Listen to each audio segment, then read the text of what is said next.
Nós estamos celebrando a ceia do Senhor. Quero te convidar para que você abra sua Bíblia no livro de Paulo aos Efésios. Então, Efésios capítulo 2. Efésios capítulo 2, versículos de 4 a 7. Versículos de 4 a 7.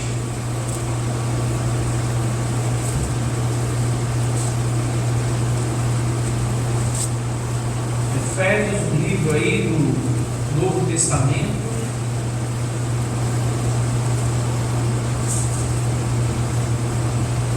Quero falar sobre a obra de Deus por nós, não é? Às vezes você pode estar pregando e falando um pouquinho sobre aquilo que Deus é. E aí, quando a gente quer ressaltar o que Deus é, a gente vai falando das suas qualidades como Deus. A gente chama isso de atributos de Deus, qualidades de Deus. E às vezes nós pregamos não somente aquilo que Deus é, mas nós pregamos também sobre aquilo que Deus faz. E esse texto, ele fala muito sobre aquilo que Deus faz, ou aquilo que Deus fez, ou também aquilo que Deus fará. Porque Deus é um Deus de trabalho constante. Ele opera, Ele operou, e Ele sempre vai obrar, Ele sempre vai trabalhar em prol da sua própria glória, abençoando as nossas vidas, tocando nas nossas vidas. Então aqui nós queremos falar um pouquinho da obra de Deus por nós, porque a celebração da ceia é uma celebração que vislumbra a obra de Deus por nós, que ressalta a obra de Deus por nós, e até mesmo que relembra a obra de Deus por nós. Então eu quero ler com vocês aí capítulo 2, versos 4 até 7, que diz o seguinte: mas Deus, sendo rico em misericórdia, por causa do grande amor com que nos amou, estando nós mortos em nossos delitos, nos deu vida juntamente com Cristo. Pela graça sois salvos. Juntamente com Ele nos ressuscitou e nos fez assentar nos lugares celestiais em Cristo Jesus, para mostrar nos séculos vindouros a suprema riqueza da sua graça em bondade para conosco em Cristo Jesus. E de fato Deus acrescente estas palavras aos seus corações. Vamos orar? Deus, obrigado por poder, nesse ajuntamento, nesse culto congregacional, cantar louvores ao Senhor. Obrigado por poder também te servir. A gente vê aqui no Ministério de Louvor, vê os irmãos que estão ali labutando no áudio, no vídeo, agora um grupo de pessoas que desceu para ensinar as crianças, os irmãos que abriram os portões, que estão cuidando da nossa segurança. Tudo isso é a vontade do Senhor, em permitir servir o Senhor. Nós agradecemos por cada pessoa que adentrou esse local, cada família aqui representada, e nós agradecemos a tua presença que fala aos nossos corações. Nós vemos aqui, ó Pai, nesta noite, por causa do Senhor, para falar contigo por meio dos louvores, das orações, mas também ouvir do Senhor pelo ministrar do teu Santo Espírito, por meio da tua palavra. Então nesta noite, ó Pai, nós pedimos que o Senhor continue então a se revelar a cada um de nós. Nós oramos, ó Pai, por esse tempo precioso, onde nós vamos refletir na tua palavra. Saímos daqui convictos cada vez mais que o Senhor trabalha em favor de cada um de nós, e ao mesmo tempo esse seu agir glorifica a tua pessoa. Então nós agradecemos, ó Pai, por esse teu agir tão poderoso, tão majestoso em prol de cada um de nós. Nós oramos, ó Pai, em nome de Jesus. Amém. Irmãos, eu quero falar sobre a obra de Deus e, olhando esse texto, destacar de uma forma breve 4 obras que esse texto ressalta que Deus fez por mim e por você. Quando eu falo obras, é isso, é o agir de Deus em nosso favor. E a primeira obra que eu quero ressaltar aqui é que Deus nos amou. Se você olhar aí o verso 4, diz que Deus, sendo rico em misericórdia, por causa do seu grande amor, com quem nos amou, né? A ação de Deus para conosco é uma ação amorosa. A Bíblia ressalta que a natureza de Deus é amor. Um apóstolo, um seguidor de Jesus, por nome João, ele vai escrever na sua primeira epístola que Deus é amor. Ele rotula a pessoa de Deus como uma pessoa amorosa. Ele faz uma atribuição do amor à pessoa de Deus usando o verbo ser. Ele é, descrevendo então que essa é a natureza de Deus. Deus é amor. Tem alguns atributos de Deus que é intrínseco, é pertencente a Ele mesmo, que muitas vezes esses atributos Deus não comunica, Deus ele não partilha. Por exemplo, a palavra de Deus diz que Ele é um Deus onipotente. Esse é um atributo de Deus que é dele, é intrínseco, só pertence a Ele. Ele não compartilha com a sua criação, Ele não compartilha comigo, Ele não compartilha com você. Nós não somos poderosos como Deus é poderoso, mas tem alguns atributos de Deus que Ele compartilha, como por exemplo, Deus, Ele é um Deus de perdão. Ele quer também que nós sejamos pessoas que nos nossos relacionamentos seja de fato permeado de perdão, seja de fato reconhecido muitas vezes como relacionamento onde nós liberamos perdão, porque faz parte dos relacionamentos, é necessário para o relacionamento perdão. E assim outros atributos de Deus, bondade, misericórdia. E tem alguns atributos de Deus, por exemplo, Deus ele é verdade. Quando Ele vai se comunicar esse atributo de que Ele é verdade, Ele comunica isso no relacionamento com cada um de nós, por exemplo, evidenciando a sua fidelidade. Por Deus ser verdadeiro, por Deus ser um ser de verdade, ter esse atributo, ter essa qualidade, Ele vai agir para comigo e para com você em fidelidade. Se Ele é verdade, Ele é uma fonte inabalável, Ele é uma fonte de fidelidade, Ele é uma fonte que você pode separar, que você pode confiar. Outro atributo de Deus, que Ele é santo, e por conta de Ele ser santo, Ele vai se comunicar com cada um de nós em justiça.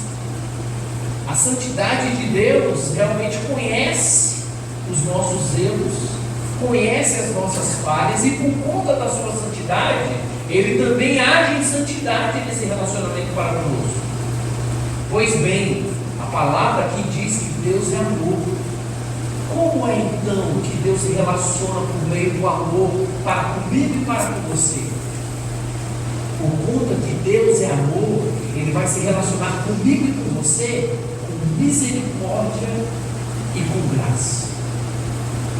A obra de Deus para conosco, por me amar, por amar a você, você vai ser objeto, você vai ser recipiente da misericórdia e da graça de Deus.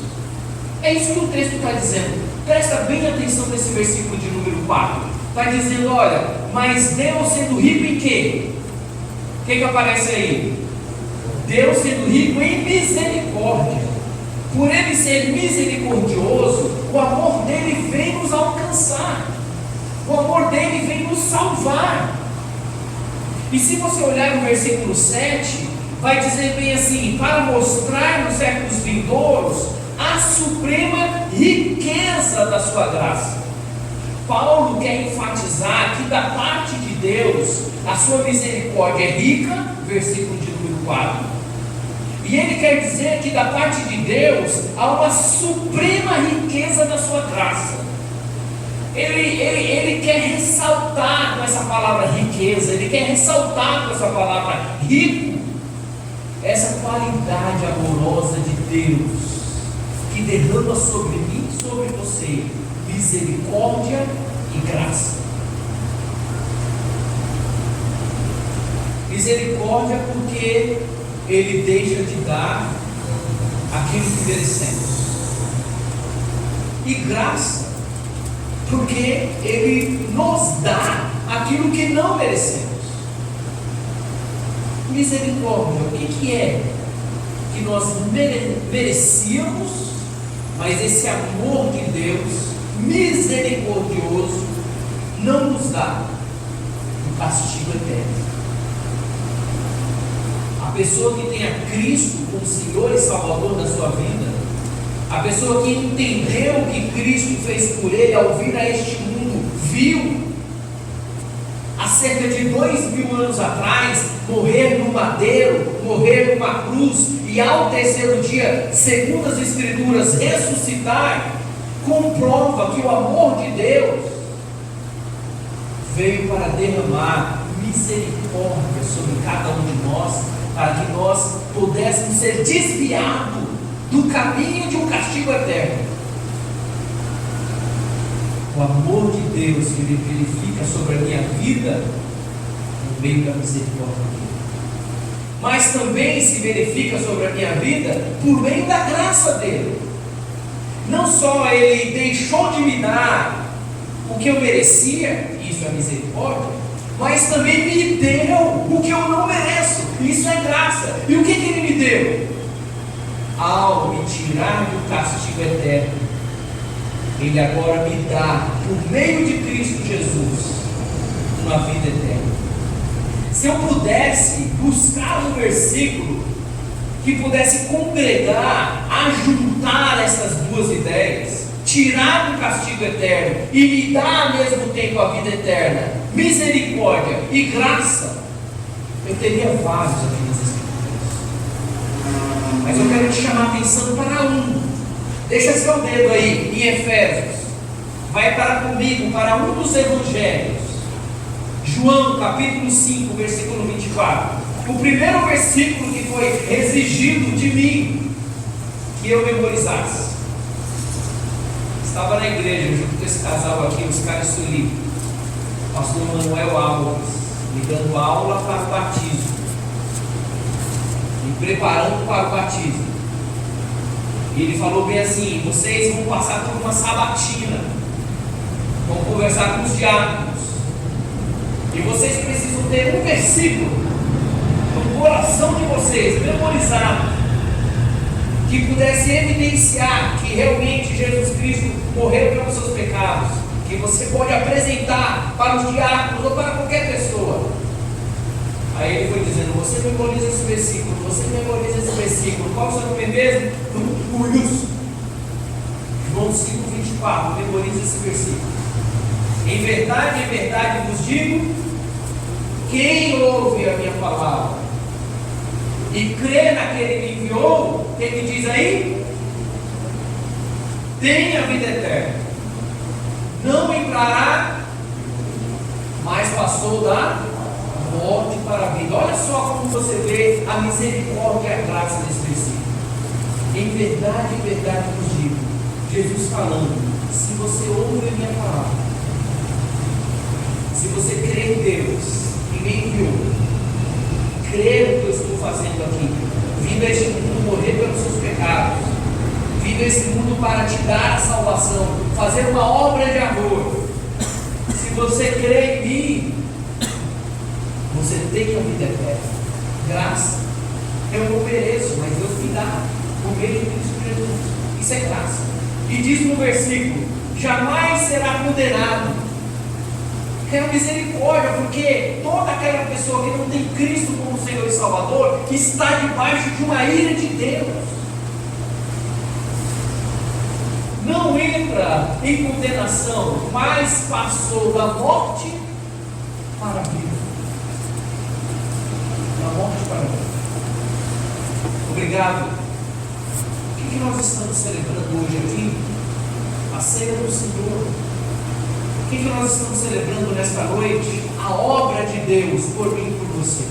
Que obra é esta? O amor de Deus, que derramou a sua misericórdia, me desviando de um caminho de condenação eterna. O amor de Deus que me atrai e me dá a vida eterna, não por mim mesmo, não por minhas obras, não por meu merecimento, mas por causa do amor de Deus, da obra que Ele executou por meio de Cristo Jesus. Essa riqueza de misericórdia, essa riqueza de graça, é o que possibilita a nossa salvação. Então, diante da ceia do Senhor, no momento que você estiver celebrando, lembre disso. Agradeça pelo amor de Deus derramado sobre a sua vida, em misericórdia e graça. Misericórdia porque você deixou de receber o que você merecia, uma condenação eterna, e recebeu o que você não merecia. Isso é a graça de Deus, rica graça de Deus, suprema graça de Deus, uma vida eterna. Segunda coisa que nós podemos agora voltar lá para onde você deixou o seu dedo. A segunda coisa que nós podemos perceber é que Ele não só nos amou, mas o versículo 5 também diz que Ele nos vivificou. O versículo 5 diz assim: e estando nós mortos em nossos delitos, nos deu vida juntamente com Cristo, pela graça sois salvos. Eu já passei dessa fase de assistir filmes de zumbis, mas teve uma época que eu gostava bastante.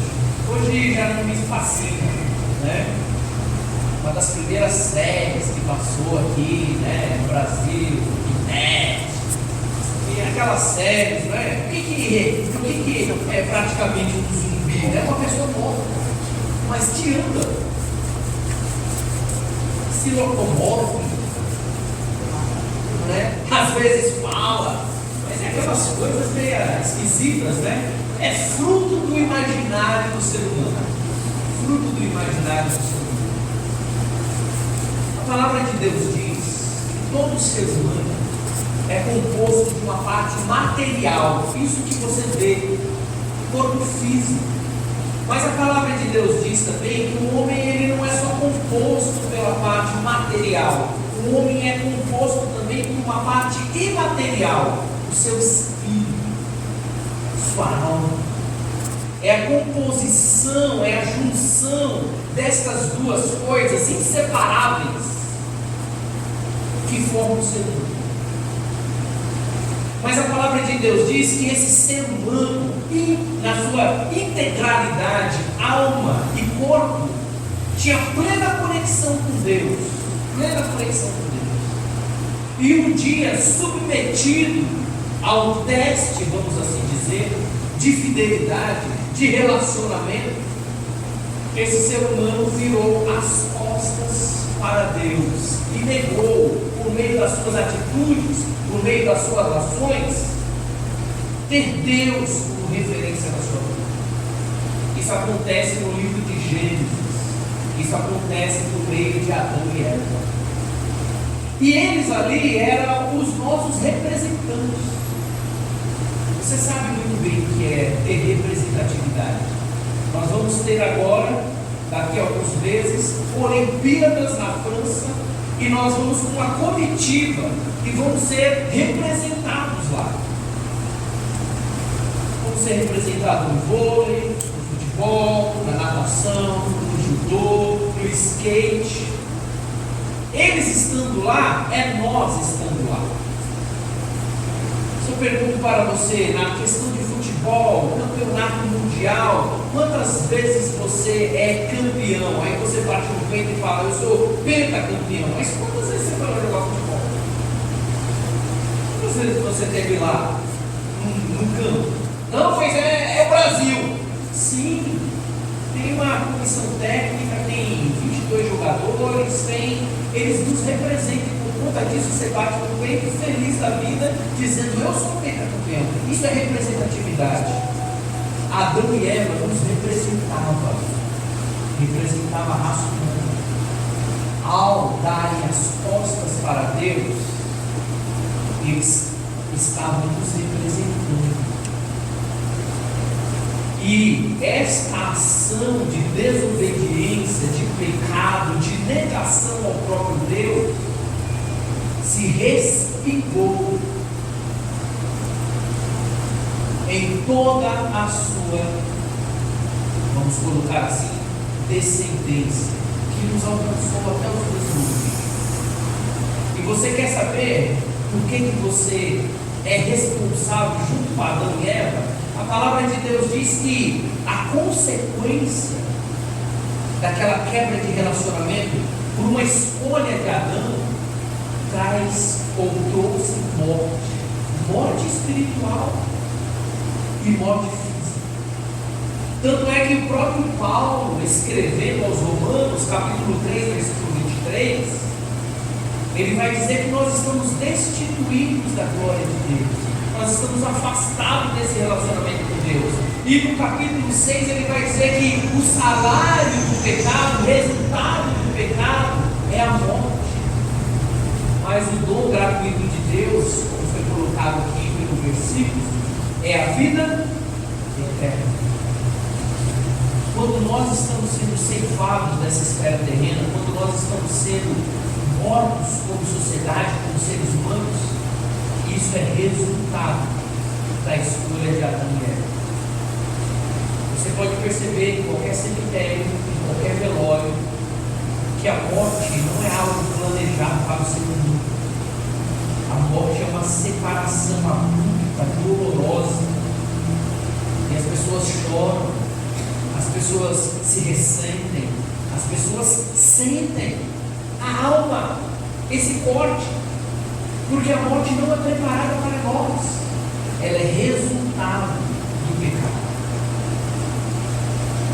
Mas a gente olha pelo âmbito da morte física, mas espiritualmente falando, também é uma morte. Se você ainda não tem a Cristo como Senhor e Salvador, você não tem conexão com Deus, você não tem relacionamento com Deus, você está morto espiritualmente.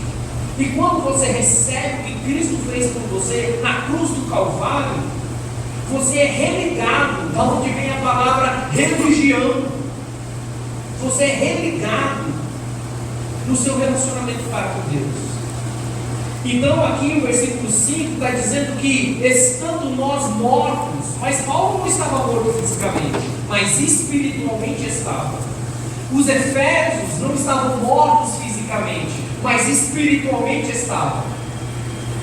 Mas como eles deram agora a sua vida a Cristo, como eles aceitaram o que Jesus fez por eles, agora eles receberam uma nova vida, ou seja, eles foram religados no relacionamento para com Deus.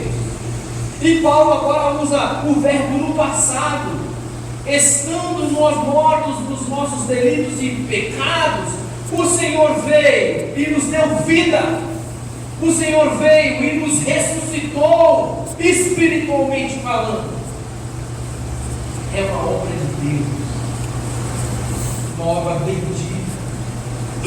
Nós estávamos como zumbis espirituais, sem conexão com o Criador, sem relacionamento com o Criador.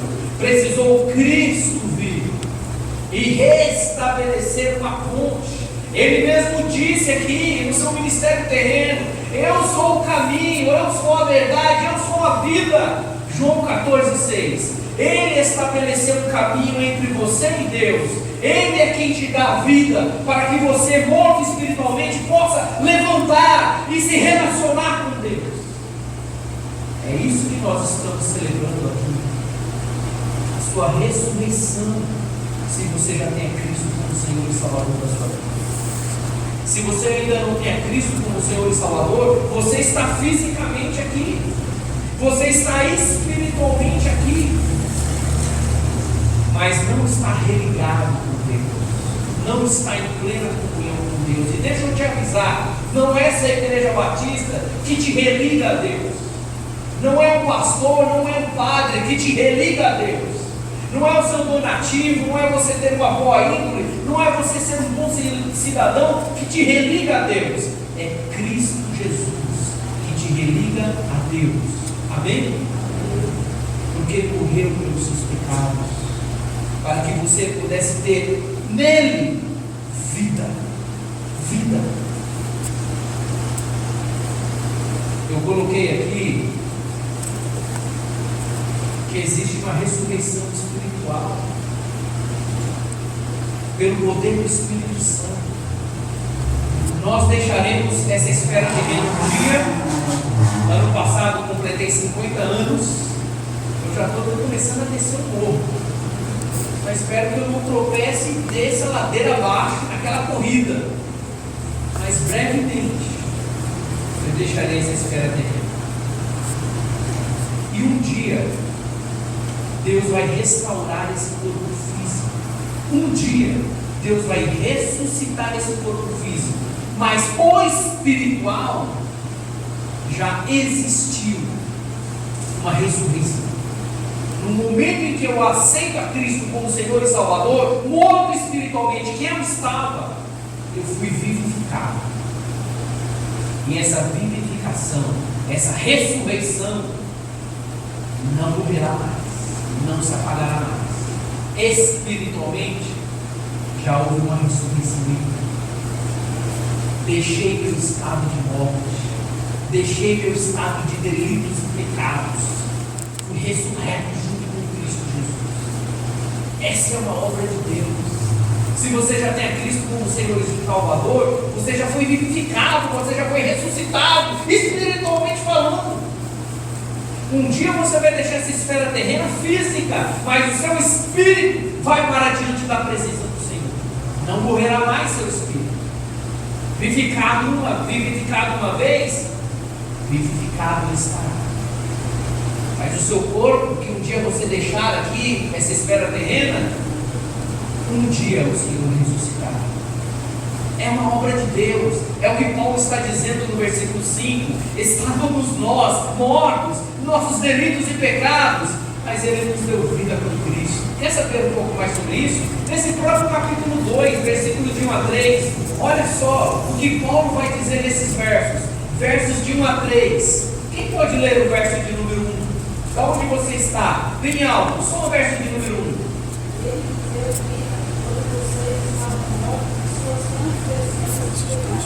Obrigado. É Neide que falou? Obrigado, Neide. Qual o texto? Ele nos deu vida. Nós estávamos mortos. Ele nos vivificou, Ele nos ressuscitou. Estávamos quebrados. Um morto não comunica, um morto não verbaliza, um morto está lá. Espiritualmente falando, nós estávamos enterrados em nossas transgressões. Nós já jazíamos realmente em nossos pecados. E nós, por nós mesmos, não vamos vir à tona. Uma pessoa morta não ressuscita ela mesma por si própria. Precisa do poder e da ação de Deus. É isso que Ele faz quando você aceita Cristo como Senhor e Salvador. Ele te vivifica, Ele te dá vida. E olha só, Paulo dizendo aqui no versículo de número 1 que a Neide deu, ele leu, Ele vos deu vida estando vós mortos nos vossos delitos e pecados. Olha só como Paulo usa o verbo no passado: nos quais andastes outrora, segundo o curso deste mundo, segundo o príncipe da potestade do ar. Está falando sobre Satanás, está falando sobre o inimigo das nossas almas. Ele está dizendo que nós, por estarmos mortos nos nossos delitos e pecados, a nossa inclinação não é para Deus, não é para fazer a vontade de Deus, mas sim a vontade da carne, o pecado. E por conta disso, a nossa inclinação para com estas coisas se assemelha realmente estar debaixo de uma direção do arqui-inimigo das nossas almas. Verso de número 2: dos quais andastes outrora, segundo o curso deste mundo, segundo o príncipe da potestade do ar, do espírito que agora atua nos filhos da desobediência. Nós éramos filhos da desobediência. E nós hoje somos filhos da obediência, não por causa de nós mesmos, porque em nós não há mérito nenhum. Em nós não tem nada que agrade a Deus, se não é a misericórdia, se não é o amor de Deus, se não é a graça de Deus que nos vivifica. Quem somos nós para dizer que a nossa vivificação, a nossa ressurreição é resultado de nós mesmos? Não é. É a graça de Deus. Versículo 3: entre os quais todos nós andamos outrora. Paulo está dizendo, antes de nós termos a Cristo como Senhor e Salvador, nós estávamos mortos em nossos delitos e pecados. É Deus quem nos dá a vida, essa era a nossa condição. Nós estávamos como zumbis espirituais, nós não tínhamos conexão com Deus, nós não tínhamos relacionamento com Deus. Essa era a nossa condição, entre os quais também todos nós andávamos outrora, segundo a inclinação da nossa carne. A palavra carne aí, não é essa carne, mas a carne aí, dentro do texto do Novo Testamento, carne é você fazer um desejo, saciar o desejo de um coração que está desconectado com Deus. Você mentir, isso não pesar. Você viver vícios, isso não pesar. Você se enveredar por imoralidade, isso não pesar. Realmente as mazelas do ser humano, isso não pesar, pelo contrário, isso saciar. Fazendo a vontade da carne e dos pensamentos. Éramos, por natureza, filhos da ira. Da ira de quem? Filhos da ira de Deus. Todas as pessoas que não têm a Cristo como Senhor e Salvador, segundo a palavra de Deus, está debaixo de uma sentença de Deus, que é o que nos condena para o castigo eterno. A única forma de se desvencilhar da ira de Deus, de deixar de ser filho da ira de Deus, o único meio, o único caminho, é só o Senhor Jesus Cristo. Só o Senhor Jesus Cristo. É só Ele quem te salva. É só Ele que te transporta de um império das trevas para o império do seu próprio amor, para o seu próprio reino. E o texto é claro: nós éramos, por natureza, filhos da ira, como também os demais. Ou seja, aquele outro grupo que está fora da esfera da região de Éfeso, que recebeu esta carta. Então, no versículo de número 5, ele diz que a obra de Deus é nos vivificar. Nos vivificar. É uma bênção, irmão, ter a convicção por meio da palavra de Deus que nós somos salvos em Cristo Jesus.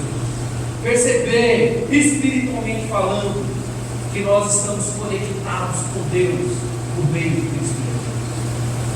Eu fico imaginando Adão. É uma experiência que só ele sentiu, de ter plenamente Deus, de ter uma comunhão com Deus totalmente estrita, totalmente sem empecilhos, e perdê-los. Quando a gente fala que em Cristo Jesus nós somos vivificados, que em Cristo Jesus nós somos ressurretos, isso nos traz uma alegria. Mas imagine você tendo isso e perder. Penso a tristeza que pode ter acometido Adão. O terceiro ponto que eu quero tratar com os irmãos aqui é que a obra de Deus é nos amar com riqueza de misericórdia, com riqueza de graça. A obra de Jesus é nos vivificar, nos ressuscitou espiritualmente falando, temos conexão com Deus e também de nos exaltar. Olha o verso de número 6 e 7.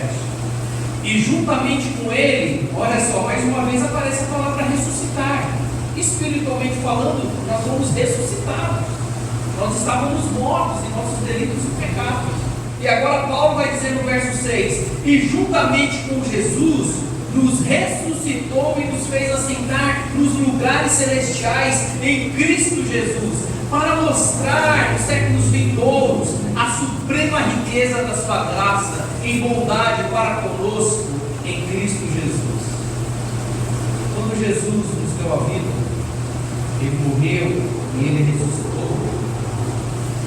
Você vai ver ali no final de Mateus, você vai ver ali no começo de Atos, depois da ressurreição, Jesus ele começa a ascender, ele começa a caminhar, a ir para uma esfera espiritual e está com Deus Pai. Jesus ele ressuscitou, ele ascendeu e ele foi para os lugares celestiais. Espiritualmente falando, em Cristo Jesus,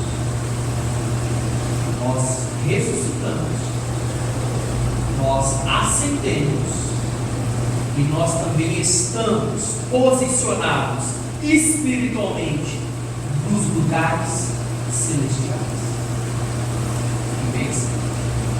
Espiritualmente falando, essa é a exaltação que nós recebemos da parte de Deus.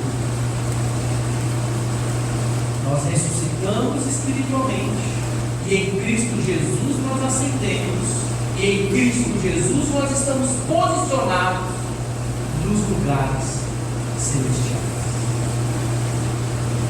Esse é o nosso lugar eterno, esse é o nosso lugar permanente. Isso tem muito a ver com o seu coração, aonde ele está posto. Isso tem muito a ver com as suas aspirações, aonde você suspira, pelo que você suspira.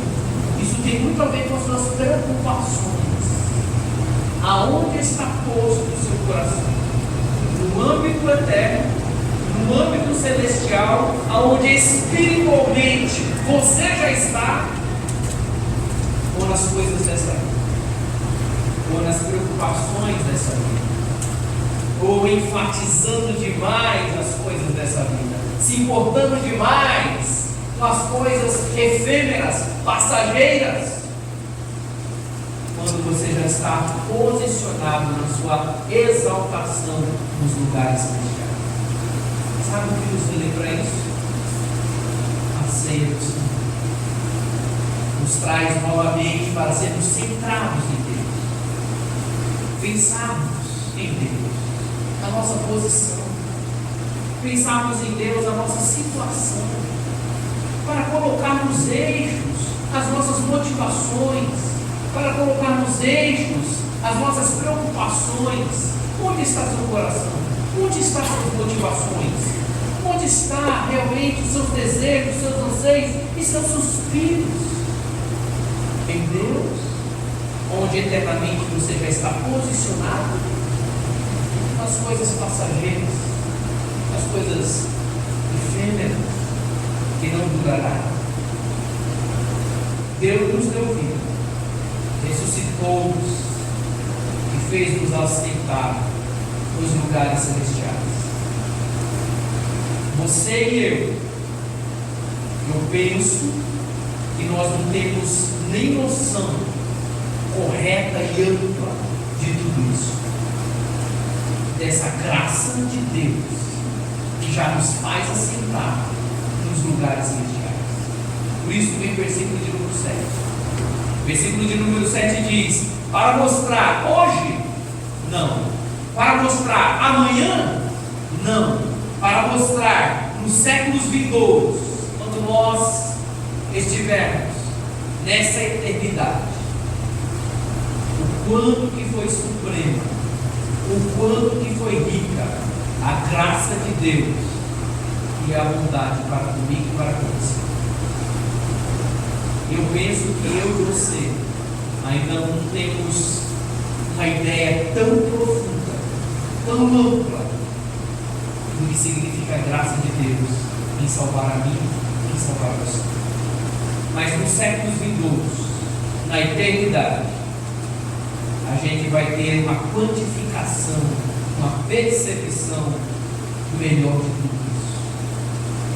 crente será uma eterna demonstração da graça de Deus.